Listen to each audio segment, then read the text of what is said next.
নমস্কার বন্ধুরা, কেমন আছেন সবাই? আশা করি সবাই খুব ভালো আছেন, সুস্থ আছেন, আনন্দে আছেন। আপনাদের সবাইকে আমার চ্যানেলে স্বাগত জানাই। আজ আমি আপনাদের পড়ে শোনাব বিভূতিভূষণ বন্দ্যোপাধ্যায়ের লেখা গল্প সংসার।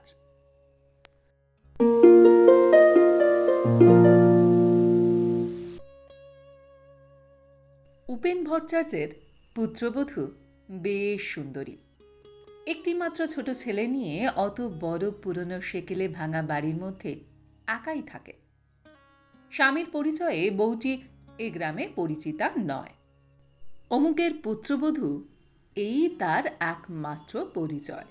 কারণ এই যে স্বামী ভবতারণ ভট্টাচার্য ভবঘুরে লোক। গাঁজা খেয়ে মদ খেয়ে বাপের যথাসর্বস্ব উড়িয়ে দিয়েছে। এখন কোথায় যেন সামান্য মাইনেতে চাকরি করে। শনিবারে শনিবারে বাড়িতে আসে, কোনো শনিবার আসেই না।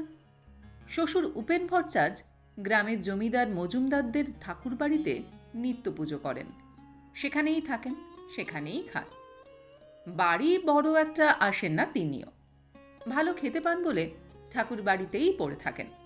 নইলে সকালের বাল্যভোগের লুচি, হালুয়া, পায়েস, দই ও বৈকালের ফলমূল বারোভূমিতে লুটে খায়। কোনো কোনো দিন সন্ধ্যার দিকে তিনি বাড়ি আসেন, হাতে একটা ছোট পুটুলি। তাতে প্রসাদী লুচি, মিষ্টি, ফলমূল, একটা বা ক্ষীরের ছাঁচ থাকে। তার নাতি করুণার বয়স এই 7 বছর। না খেতে পেয়ে সে সর্বদা খাই খাই করছে। যা হয় পেলেই খুশি। তা কাঁচা আমড়া হোক, পাকা নোনা হোক, চাল ভাজা হোক, তালের কল হোক, হাত পাকা শক্ত বেল হোক, খাওয়া পেলেই হলো। স্বাদের অনুভূতি তার নেই। ঝাল, টক, মিষ্টি, তেতো তার কাছে সব সমান। অকরুণা, এই দেখো কি এনেছি। কি ঠাকুর দাদা? দাদু টাদু বলার নিয়ম নেই এই সব অজপাড়া গায়ে। ওসব শৌখিনী শহুরে বুলি করুণা শেখেনি। সে ছুটে যায় উৎসুক লোভীর ব্যগ্রতা নিয়ে। ঠাকুরদাদা পুটুলি খুলে দুখানা আখের টিকলি, একটা বাতাসা ওর হাতে দেন। ও তাতেই মহা খুশি। ঠাকুরদাদা যে জিনিস দেন তার চেয়ে যে জিনিস দেন না তা অনেক ভালো, অনেক বেশি। পুটুলির সে অংশে থাকে বৈকালের ভোগের লুচি, কচুরি, মালপোয়া ও তালের বড়া। যখনকার যে ফল সেটা ঠাকুরকে নিবেদন করার প্রথা এ ঠাকুরবাড়িতে বহুকাল থেকে প্রচলিত। এখন ভাদ্র মাস, কাজেই তালের বড়া রোজ বিকালে নিবেদিত হয়। করুণা একবার পুটুলির অন্য অংশে চাইল, কিন্তু তাতে তার লোভ হয় না। ওরকম দেখতে খুব ছোটবেলা থেকে সে অভ্যস্ত। ও জানে ও অংশে তার কোনো অধিকার নেই। ঠাকুরদাদার দিকে ও বোকার মতো চেয়ে থাকে।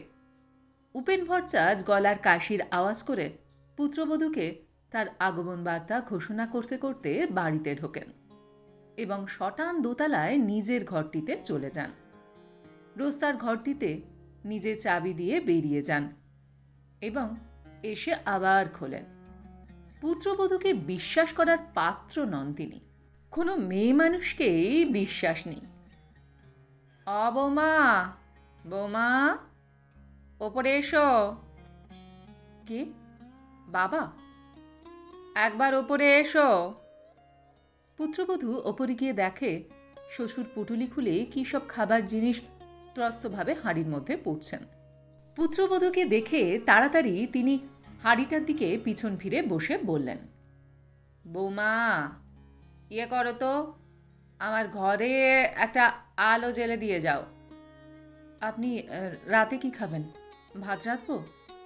না, তুমি শুধু খাবার জল 1 ঘুঁটি দিয়ে যেও এর পরে। এই সংসারে বৃদ্ধ শ্বশুরের জন্য পুত্রবধূর রাঁধবার নিয়ম নেই। যার যার তার তার। ছেলে যখন আসে বাপের খোঁজ নেয় না, ওরা নিজে রাঁধে, নিজেরা খায়। উপেন ভট্টাচার্য এসে নিজের ঘরের তালা খুলে বড়জোর একটু জল, কোনোদিন একটু নুন চান পুত্রবধূর কাছে। এর বেশি তার কিছু চাইবার থাকে না, কেউ তাকে দেয়ও না। আজ পুত্রবধূ তার জন্য রান্না করার প্রস্তাবে তিনি খানিকটা বিস্মিত না হয়ে পারেননি মনে মনে। বোধহয় সেই জন্যই পুত্রবধূর প্রতি তার মনোভাব হঠাৎ বড় দরাজ হয়ে গেল। তার ফলে যখন আবার সে জলের ঘটি নিয়ে ঢুকল, তখন তিনি হাঁড়িটার সামনে নিয়ে বললেন, দাঁড়াও বৌমা, করুণাকে দিয়েছি, আর তুমি এই দুখানা লুচি আর এই একটু মিষ্টি নিয়ে যাও, জল খেও। পুত্রবধূ দুই হাত পেতে শ্বশুরের দেয়া আধখানা ক্ষীরের ছাঁচ, খানচারেক লুচি, আধখানা ছানার মালপোয়া ও দুটো তালের বড়া নিয়ে একটু অবাক হয়েই দাঁড়িয়ে রইল। শ্বশুর হঠাৎ কেন এত সদয় হয়ে উঠলেন তার উপরে? না খেয়ে থাকলেও তো কখনো পোছেন না সে খাচ্ছে না উপোস করছে। সে বললে, আমি যাই বাবা। হ্যাঁ যাও, পান আছে? না তো বাবা, এই হাটে আমার হাতে পয়সা ছিল না। করুণার পাঠশালার মাইনে 4 আনা বাকি, তাগাদা করেছে মাস্টার, তাও দিতে পারছি না। পুত্রবধূর নাম তারা। গরিবের ঘরের মেয়ে না হলে আর এমন সংসারে বিয়ে হবে কেন? নিচে নেমে এসে সে ছেলেকে ডেকে দুখানা লুচি আর মিষ্টিগুলো সব খেতে দিল। নিজের জন্য রাখলে দুখানা লুচি আর দুটো তালের বড়া। ছেলেকে তালের বড়া খেতে দিলে ওর পেট কামড়াবে রাতে। সত্যি, তার হাতে পয়সা না থাকায় কোনোদিনই রাতে সে কিছু খায় না। করুণার জন্য দুবেলা চাল নেওয়া হয়। ওবেলা জল দেওয়া ভাত সন্ধ্যের পেদিম জ্বালিয়েই করুণাকে খেতে দেয়। তারপর মায়ে পোয়ে শুয়ে পড়ে। নিত্য নক্ষত্র ওঠে আকাশে, নিত্য চাঁদের জ্যোৎস্নায় প্লাবিত হয়ে যায় ওদের মস্ত বড় ছাদটা। ও ছেলেকে নিয়ে অত বড় বাড়ির মধ্যে একখানা ঘরে শুয়ে থাকে। ইঁদুর খুটখাট করে, খলাবাদুর পুরনো বাড়ির কোণে কোণে চটাপট শব্দে ওড়ে। ছাদের ধারের বেলগাছটাতে বেলের ডাল বাতাসে দোলে। কোনো কোনো দিন ওর ছেলের ঘুম ভেঙে যায়। ভয়ে মাকে ঠেলা দিয়ে ঘুম ভাঙিয়ে বলে, ও কি খুটখুট করছে মা? কিছু না, তুই ঘুমো। ও ইঁদুর বাইরের ছাদে, ওই শোনো। ও কিছু না, তুই ঘুমো। শাকচুন্নি আছে মা বেলগাছে? না, সেসব কিছু না। শোনো মা, রেতার দাদা গল্প করছিল, তাদের বাঁশ ছাড়ে শাকচুন্নি আছে। রেতা নিজেও দেখেছে একদিন, বুঝলে মা? তুই ঘুমো, ওসব বাজে গল্প। আচ্ছা খোকন, আমি একা একা রাত 8টার সময় পুকুরে কাপড় কেচে আসি। আমি কিছু তো দেখি নে। উপেন ভট্টাচার্যের পুত্রবধূর সাহস খুব। একথা গাঁয়েও সকলে বলা বলি করে। অত বড় প্রাচীন অট্টালিকায় বহু ঘরদোরের মধ্যে ছোট্ট একটি ছেলে সম্বল করে বাস করে, ওই ভূতের বাড়িতে। বাবা, শ্বশুর তো কালে ভদ্রে বাড়ি ফেরে, স্বামীও প্রায় তাই। শনিবারে যদি বা এলো, রবিবার বিকালেই চলে গেল। ধন্যী সাহস বটে মেয়ে ছেলে। কেউ কেউ বলে, মেয়ে মানুষের ভাই যতই বল, অতটা সাহস ভালো না। স্বভাব চরিত্রের কার কিরকম তা তো কেউ বলতে পারে না। শেষ রাত্রে করুণা আবার মাকে ঠেলা মেরে বলে ওঠে, ও মা, ওঠো না, কিসের শব্দ হচ্ছে? তুই বাবা আর ঘুমোতে দিলি নে। কই, কোথায় শব্দ? কে এসে দরজায় ঘা দিলে, কড়া নাড়লে ওদের ঘরের বাইরে। তারা ধর্মর করে উঠে বসে বললে, কে? বাইরে থেকে উত্তর এলো, আমি। দোর খোলো। করুণা ভয়ে কাঠ হয়ে গিয়েছিল। হঠাৎ সে খুশিতে চেঁচিয়ে উঠল প্রায়, ও বাবা! তারা তাড়াতাড়ি উঠে গিয়ে খিল খুলে দিয়ে এক গাল হেসে বলল, এসো এসো, একেবারে শেষ রাত্রিরে। ভালো আছো? হ্যাঁ, বাস খারাপ হয়ে গিয়েছিল রাস্তায়, আসতে যা কষ্ট হয়েছে। তালপুকুরের মাঠের মধ্যে বাস খারাপ হয়ে দাঁড়িয়ে রইল রাত 10টা থেকে। এই খানিকটা আগে তখন চলল। তুমি হাত মুখ ধো, গামলায় জল আছে, আমি ভাত চড়াই। ভাত? শেষ রাত্রিরে ভাত খেয়ে মরি আর কি। আমার পুটুলির মধ্যে সরু চিড়ে আছে, তাই দুটো ভিজিয়ে দাও। খোকা, সরে আয়, তোর জন্যি জিলিপি কিনেছিলাম, তা মিয়ে ন্যাতা হয়ে গিয়েছে। এই নাও, খোকারে দুখানা দাও, তুমি দুখানা খাও। আমি খাবো না, তুমি খেয়ে একটু জল খাও। ওগো না না, যা বলছি শোনো না, আমার পেট ভালো না কদিন থেকে। সরু চিড়ে ভিজিয়ে নেবুর রস আর নুন মেখে বেশ কচলে কদ বের করো। থাক থাক, তোমাকে আর শোনাতে হবে না, হাত মুখ ধুয়ে এসো। যাব, তার আগে একবার গাড়ুটা দাও দেখি, গামছাখানা এখানে রেখে দিও, আসছি আমি। তারা তক্ষুনি চিড়ে ভেজাতে দিল। স্বামী এসে হাত মুখ ধুয়ে বসল। তার সামনে পাথরের একটা বড় বাটিতে চিড়ের কদ, নুন, লেবু মিশিয়ে তাকে খেতে দিল। স্বামী এইটুকু মুখে দিয়েই বললে, বাহ, বেশ, নেবু নেবু মিশিয়ে বড় চমৎকার খেতে লাগছে। আর দেব? না না, এই বেশ হয়েছে। হ্যাঁ গা, ধার দেনা এবার কত? মাছ কিনেছিলাম একদিন 4 আনা, একদিন 2 আনা, আর খোকা আমসত্ত্ব খেতে চেয়েছিল, তাই পোস্টম বাড়ি থেকে কিনে এনেছিলাম 2 আনার। আমসত্ত্ব আবার কিনতে গেলে বড় নবাব হয়েছে না? স্বামীর মুখে কড়া সুরের কথা এই প্রথম নয় তারার। তার চেয়ে অনেক বেশি রূঢ় ব্যবহার ও কথা সে সহ্য করে আসছে স্বামীর। গাসা হয়ে গিয়েছে তাও বিনি দোষে। খোকা খেতে চেয়েছিল, ছেলে মানুষ আবদার ধরলে। ও কি বোঝে কিছু? অবোধ। না দিতে পারলে কষ্ট হয়। বারে, খোকা কাঁদতে লাগলো। দেব না কিনে? না, বাপের বাড়ি থেকে পয়সা এনে দিও। মুখ সামলে কথা কও বলছি, বাপ তুলো না খবরদার।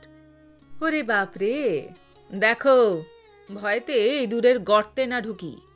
তবুও যদি বাপের বাড়ির চালে খড় থাকত। ছিল না বলেই তো তোমার মতো অজ পাড় মুক্কু আর মাতালের হাতে বাপ দিয়েছিল ধরে। তবে রে, স্বামী ভবতারণ হাতের কাছে ছাতা পেয়ে তাই উঁচিয়ে গেল তারার দিকে। করুণা চিৎকার করে কেঁদে উঠল ভয়ে। ওপর থেকে উপেন ভট্টাচ বলে উঠলেন, কে কে? কি হলো? কে ওখানে? ভবতারণ উদ্যত ছাতা নামিয়ে বললে, তোমায় আমি ফের যদি ছোট লোকের মেয়ে কথা কর। খবরদার, আবার বাপ তুলছ? বেরো তুমি বাড়ি থেকে, দূর হ। তোমার মুখে ছায়ের নুড়ো দেব বলছি, বেরো। হারামজাদি, দেখ এখনো মুখ সামলা বলে দিচ্ছি। বেরোবো কেন? তোর কোন বাবা এ বাড়ি করে রেখে গিয়েছিল জিজ্ঞাসা করি? তুই বেরো। করুণা আকুল সুরে কাঁদছে, বাবা মার ধুমধুমার ঝগড়ার মাঝখানে পড়ে গিয়ে। ওর মা এসে ওকে কোলে নিয়ে বলল, চল খোকা, আমরা এই বাড়ি থেকে চলে যাই। ওরা থাকুক যাদের বাড়ি, তোর আমার বাড়ি তো না। খবরদার, খোকাকে ছুঁয়ো না বলছি। যাবি হারামজাদি তো আকলা মর্গে জানা। খোকা তোর না, আমার। বেশ, রাখ খোকাকে, আমি একলাই যাচ্ছি। যা, বেরো। করুণা ছুটে গিয়ে মাকে জড়িয়ে ধরে বললে, মা তুমি যেও না, আমি তোমার সঙ্গে যাব। ভবতারণ বললে, খোকন কেঁদো না, তোমায় আমি কলকাতা নিয়ে যাব, রেলগাড়ি কিনে দেব, মোটর কিনে দেব, এসো। করুণা কান্নায় জড়িত সুরে বললে, না। এসো না। কলকাতায় যাবি নে? না। মাকে সে আরো বেশি করে জড়িয়ে ধরে। এমন সময় ওপর থেকে উপেন ভট্টাচার্য নেমে এসে ছেলেকে বললেন, তুই কি চেঁচামেচি আরম্ভ করলি ভোররাত্রিরে? তুই মানুষ হলে নে। এই দুঃখে আমি আর বাড়িতে আসিনে। কেন মিচিমিচি বৌমাকে যা তা বলছিস? আমি সব শুনছি নে ওপর থেকে। তোরই তো দোষ। ও আমার ঘরের লক্ষ্মী। আপনাকে তো কিছু বলিনি। আপনি ওপরে যান বাবা। আমাদের কথার মধ্যে আসতে কে বলেছে আপনাকে? আমি যাই না যাই সে আমি বুঝবো। আর তুই যে বলছিস বৌমাকে বাড়ি থেকে বেরুতে, আমার বাড়ি না তোর বাড়ি? আমি আজও বেঁচে নেই? তোর কি দাবি আছে বাড়ির ওপর? আমি ওপর থেকে সব শুনেছি। বদমাইশ পাজি কোথাকার। আমি মরার আগে খোকনকে বাড়ির লিকে দিয়ে যাব। কালই যাচ্ছি আমি সদরে। বৌমাকে ওচি করে যাব। তোমার বাড়ির আম্বা ঘুচিয়ে তবে আমার কাজ। হতচ্ছাড়া বদমাইশ। রাত দুপুরের সময় এসে উনি ঘরের বউকে বলবেন বেরো বেরো। মুরুদ নেই এক করার। হ্যাঁ রে হারামজাদা, ও ভদ্রলোকের মেয়ে, সারা মাস কি খায় তুই তার কোনো হদিশ রাখিস? না কেউ রাখে? বেরো বলতি লজ্জা করে না? এসো তো খোকন, এসো। চলো বৌমা, ওপরের ঘরে চলো। তারা ঘোমটা টেনে দিয়েছিল শ্বশুর আসার সঙ্গে সঙ্গে। সে ফিসফিস করে খোকনকে কি বললে? খোকন বলল, ঠাকুর দাদা তুমি ওপরে যাও, মা বলেছে। ভবতারণ সাহস পেয়ে বললে, আমি তাড়িয়ে দেবার কথা মুখে এনেছি না আপনার গুণধর বৌমা? জিজ্ঞাসা করুন তো, কে আগে কাকে বেরিয়ে যাবার কথা বলেছে? হ্যাঁ খোকা, বল তো। আপনার বৌমাই বললে না আমাকে বেরিয়ে যেতে? কেন, ওর বাবার বাড়ি? হ্যাঁ, ওর বাবার বাড়ি। আলবাত ওর বাবার বাড়ি। হারামজাদা, ফের যদি তুমি ওসব কথা মুখে এনেছ তবে তোমাকে আমি। উপেন ভট্টাচার্য ওপরে উঠে গেলেন। ভবতারণ চুপ করে বসে রইল তক্তপোষের এক কোণে। খানিকক্ষণ সবাই চুপচাপ। হঠাৎ ভবতারণ উঠে জামার পকেট হাতড়ে একখানা 2 টাকার নোট বার করে স্ত্রীর দিকে ছুড়ে দিয়ে বললে, এই দিলাম, ধার দেনা শোধ দিও। আমি এক্ষুনি চললাম। দেশলাই কে নিল আমার? তারা বললে, খোকন, দেশলাইটা ওই রয়েছে, দে তো। একটা বিড়ি ধরিয়ে নিয়ে ভবতারণ জামা গায়ে দিতে দিতে বললে, এসেছিলাম অনেক আশা করে, তা এ বাড়িতে আমি থাকবো না। এখানে আমার পোষাবে না বুঝলাম। কেউ যখন আমাকে দেখতে পারে না এ বাড়িতে, খাওয়া হলো না, শরীরটাও খারাপ। তা হোক, যাবই, আর আসছি নে। দেখ খোকন, যাবি কলকাতায়? চল আমার সঙ্গে। মটর কিনে দেব, লবেন জুস কিনে দেব। করুণা নিরুত্তর। যাবি? না। এসো আমার সোনা, আমার মানিক, চলো আমার সঙ্গে। এই সময়ে তারা এগিয়ে এসে স্বামীর হাত ধরে বললে, কেন পাগলামি করছো? বসো, এখনো অন্ধকার রয়েছে। এখন কোথায় যাবে? ছি, ছাড়ো হাত। ঝটকা মেরে ভবতারণ হাত ছাড়িয়ে নিলে। তোমার মতো ইতরের সঙ্গে আমি কথা বলি নে। আমি খোকনের সঙ্গে কথা বলছি। রাগ করে না। ছি, ফের আবার? এবার কিন্তু ভালো হবে না বলছি। খবরদার, আমার গা ছুঁয়ো না। আচ্ছা, ছোবো না, বসো ওখানে। ফের কথা বলে? খোকন, ও খোকন, যাবি আমার সঙ্গে? আয়। আর কখনো যদি এ ভিটেতে পদার্পণ করি তবে আমার। করুণা মায়ের পেছনে গিয়ে লুকিয়ে আছে। তার কোনো সাড়া পাওয়া গেল না।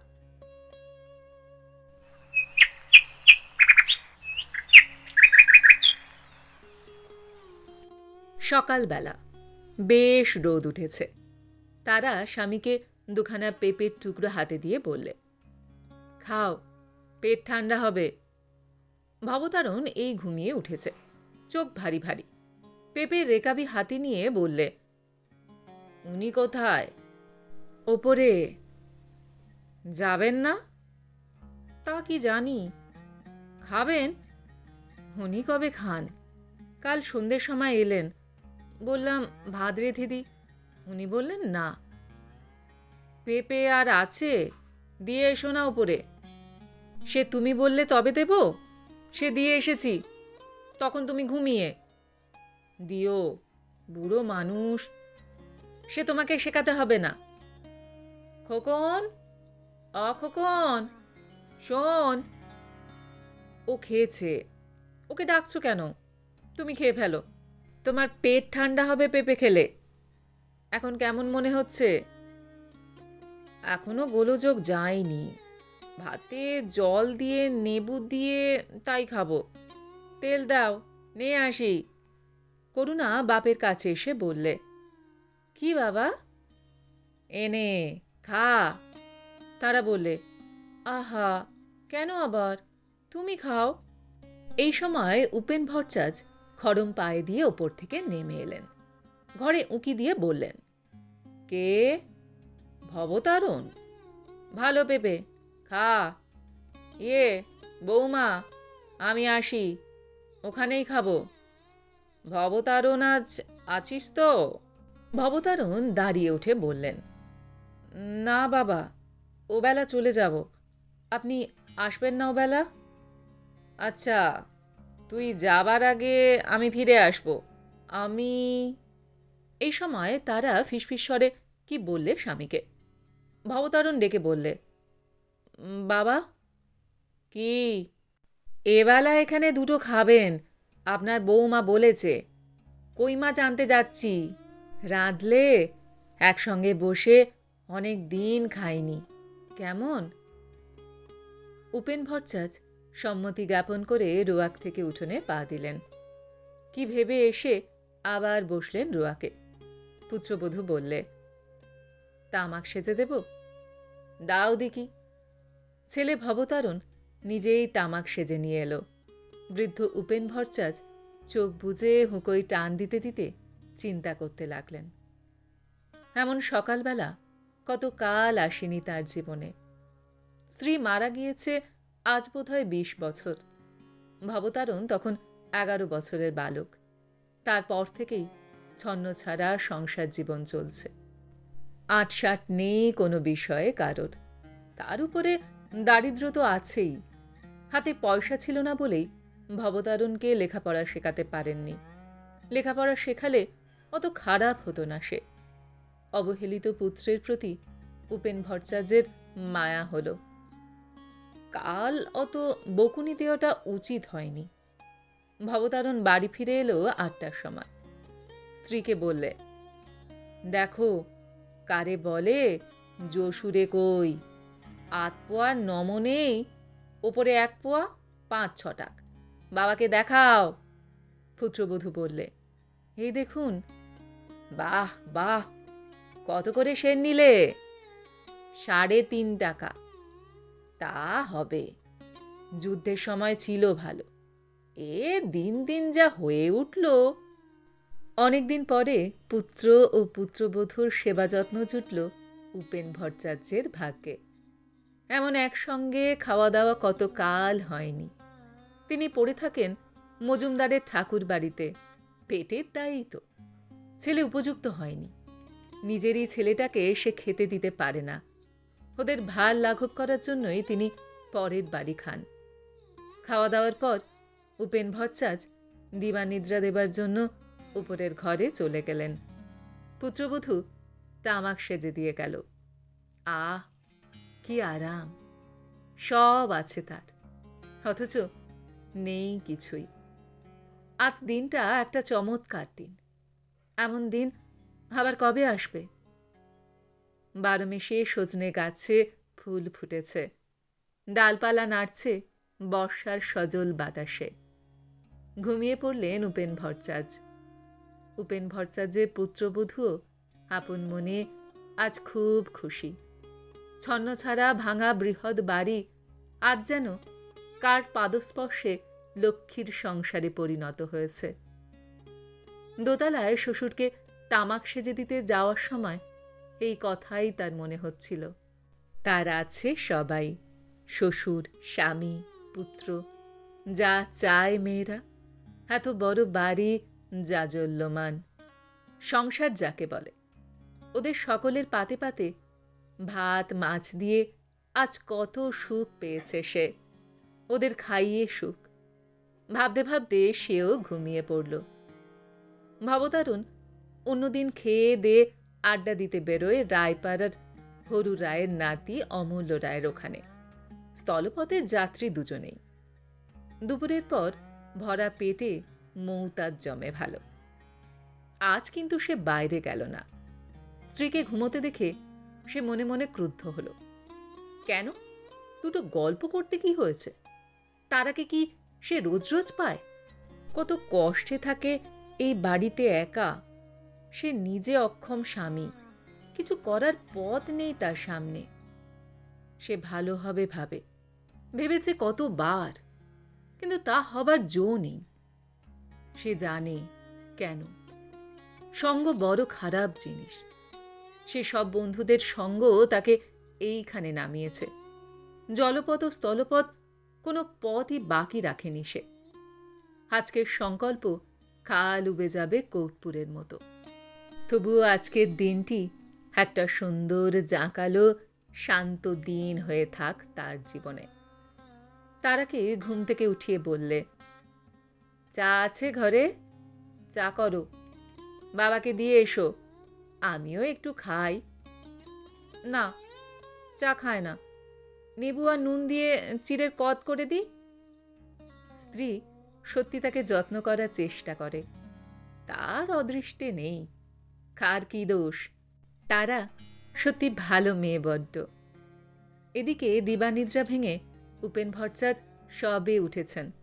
অমনি পুত্রবধূ গরম চায়ের গ্লাস নিয়ে এসে তার হাতে দিলে। বিস্মিত চোখে পুত্রবধূর দিকে চেয়ে বললেন, কি চা? বাড়িতে ছিল?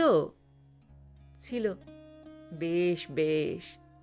পুত্রবধূ হাসি মুখে বললে, আর কিছু খাবেন? হ্যাঁ, তা কি খাওয়াবে? বেশ, দোভাজা করে চিড়ে ভেজে নারকেল কোড়া দিয়ে নিয়ে এসে দেব? বেশ বেশ। কাঁচা লঙ্কা অমনি ওই সঙ্গে একটা এনো। আর শোনো, ভবতারণকে আর খোকনকেও দিও। তামাক দেব বাবা? এখন না, চিড়ে ভাজা আগে খাই, তারপরে। বাহ, মৌতাতটা নষ্ট করে দেবে বৌমা? এমনি সুন্দর হাসি খুশির মধ্যে সেদিনের সূর্য ডুবে গেল জামদার বড় বিলের ওপারে। সারাদিন কেউ কোথাও নেই। ভবতারণ চলে গিয়েছে। যা সামান্য দুটি টাকা দিয়ে গিয়েছে তাতে 5 দিনের চালও হবে না। উপেন ভট্টাচার্য গিয়ে উঠেছেন মজুমদারদের ঠাকুর বাড়িতে। একা রয়েছেন তার পুত্রবধূ সেই প্রকাণ্ড ভাঙা বাড়িতে ছোট্ট ছেলেকে নিয়ে রাত্রে। আবার কলাবাদুর ওড়ে কড়ি কাঠের খোপে খোপে। প্যাঁচা ডাকে ডুমুর গাছের নির্জন অন্ধকারের মধ্যে। করুণা ঘুমের মধ্যে মাকে বলে, ও কিসের শব্দ মা? ওঠো ওঠো, ওটা কি মা?